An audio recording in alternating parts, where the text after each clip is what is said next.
Go viral. Jalen Ramsey told reporters earlier this week that the Jaguars will not be giving him a contract extension this season. But that didn't stop him from voicing his demands, tweeting, "I'm gonna ask for so much money, they have to put me on layaway." Wondering where you've heard this quote before? Take a listen. It looks like you're wearing your signing bonus here. And plus we have we can see the nice primetime logo already, or what? Yeah, we got sweatsuits started, jackets started, everything. We got it going on here. Everybody got on jewelry. Even the baby got a little something. We ready now. Even the baby has jewelry. Your feelings about going to Atlanta, no doubt it was your first preference. Definitely. Atlanta or Tampa Bay. And Atlanta chose me, and I'm very pleased with that decision. I can't wait to get to town with Coach Campbell and get with them fans down there and pack them in there. When Detroit took the other Sanders, I saw a big grin come across your face. Man, I was so happy. I was kind of scared. I thought Detroit was going to take me. I would have asked for so much money that I had to put me on layaway. On layaway, Listen, as a kid, I grew up on layaway. Your mom puts some money down on it, and she gets paid. They hold it for you, then you pay it off over time.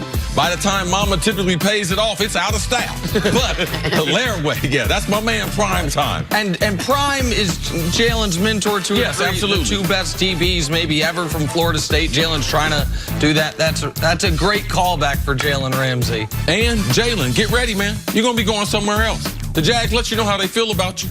Oh, really? Oh, absolutely. Yes, absolutely. Jalen, man, ain't going to have long-term. But Tom Coughlin, you think he got long-term plan for Jalen Ramsey? Oh, no, he would have to change a lot of things. Shad Khan should get rid of Tom Coughlin before he gets rid of Jalen Ramsey, best shutdown corner in football. Just my take. No, Jalen can play on my team. Absolutely. And I give him straight cash. Homie. No layaway. Oh, Jenna is on fire today. Time for stories to start your morning. NBA Finals Game 6 tonight. Raptors on the verge of the first ever championship. Warriors, though, favored by 2.5 at Oracle. See, what's the key for the Raptors to close this out tonight? Man, the Raptors and their guards. Can they get some scoring productivity from their guards? Kyle Lowry, yo, homie, let's get you on. Danny Green, 2-game absentee. All right? Listen, if you want to get your first championship for the country of Canada, tonight is the way to do it. And the guys that have won, they said there's nothing like winning on someone else's court. I'm going to add a different X factor for Toronto. Remember how we've talked about the Warriors? If Iggy makes shots, you lose. Yeah. If Pascal Siakam makes shots, the Warriors are going to lose. The Warriors have made the decision. We're leaving him open. We're just going to leave him open, and we're going to guard the other guys. He has had some great open looks that, honestly, since game one, he just hasn't been able to hit. If he makes shots tonight, the Raptors are going to be celebrating. I believe Van Vliet will be back. Oh, yeah. The way we saw him the first 3 games of the series. Gained a baby, lost a tooth. Moving on to Anthony Davis. Lakers in the South out of his contract with Boston, ensuring that he'll become a free agent. He also reportedly moved on from his longtime agent and design Roc Nation, who coincidentally also reps Kevin Durant. Nick, what does all this mean for where Kyrie ends up next season? I don't think it tells us much about where he ends up. I understand Roc Nations and the ties to Jay-Z. Jay-Z, obviously, the initial ties to the Brooklyn Nets, but I don't think those are necessarily correlated decisions. I think it shows a very savvy move by the folks at Roc Nation, doing what I think more folks should do in the agent business when you're dealing with a superstar that's going to get a max contract. We're going to waive the commission on your player deal and just take commission on your marketing money, and it's a bad beat for Kyrie's longtime agent, 2 weeks away from a major payday that now he's not going to get. Yeah, I don't think this steers him to Brooklyn. I believe it's a 2-team race between the Knicks and Brooklyn because he wants to be on the East Coast. He's from the East Coast. But if I'm with an agent and he's got a brother that works for a team, you can believe that we've talked about it. That was part of the hiring process. I believe he wanted to move over to Roc Nation, but one of the heads of Roc Nation does have a brother that's an executive with the Nets. All right, finally, talk some football. Cam Newton returned to the practice field on Tuesday, first time since his off-season surgery on his throwing shoulder, and he unveiled some new throwing mechanics. Ron Rivera said that it's the first step of many for Cam.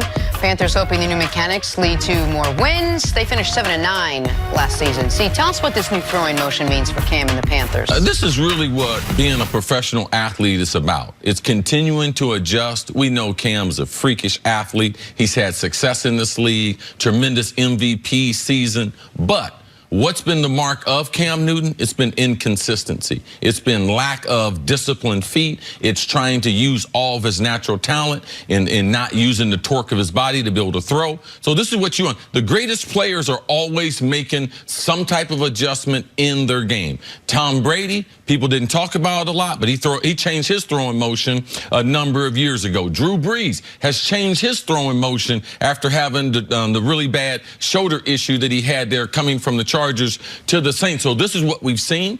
I believe it will make him a little more accurate throwing the ball. It should make him a little more consistent, and it will make him depend on anticipation, because if he's going to grow as a quarterback, not only does he have to tighten up his fundamentals, tighten up his footwork, but he's got to have a little bit better anticipation by not letting the rush get to him and by delivering the football before the wide receivers are ready. I believe he was making tremendous strides last year with Scott Turner, who's the son of Norv Turner, who Cam Newton trusts. So a lot of times when you start seeing stuff, you see a guy working with the quarterbacks, let's say a young quarterback coach like Scott, you wonder, wow, is he going to trust him? And that's the most important. Cam has surrendered all his ability, everything that he knows about being a quarterback. And you have to realize, they didn't teach him anything about being a quarterback at Auburn. Ever since he was in the league, his #1 offensive coordinator for the most of his time has been Shula. Shula is not no guru as far as teaching quarterbacks how to throw. So this is the thing. If Cam is going to sustain greatness, it's going to have to do with making adjustments, and I believe Scott Turner and Norv Turner are a godsend for Cam in his career. And one of your critiques on Cam that has led to the inconsistency you've said is he had been a full upper body thrower. Yes. He doesn't use his big, powerful legs, his trunk, the way the most consistent quarterbacks do. It's all in the shoulder. And so I would love to demonstrate for the audience, but I got a bad shoulder and shoulder surgery. I'd rather you demonstrate for the. Can you show how Cam had thrown traditionally in his career, what it looks like, and what, on the very limited video we've seen, what he's trying to get it to? Right. I think most people, when they see Cam, probably the biggest thing you see is when he throws the ball, he's typically off of his back foot.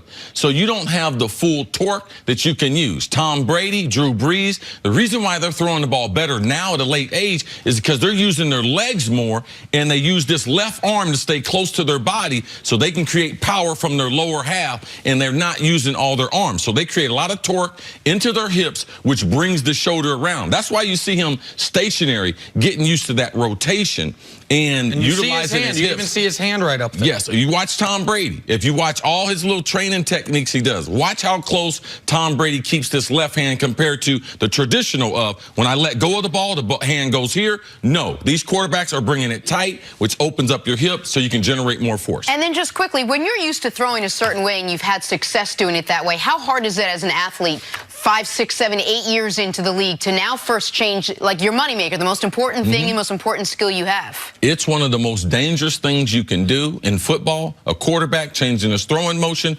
basketball trying to change a guy's shot. We had Blake Griffin talking about when he was trying to change his shot, he would lock the gym.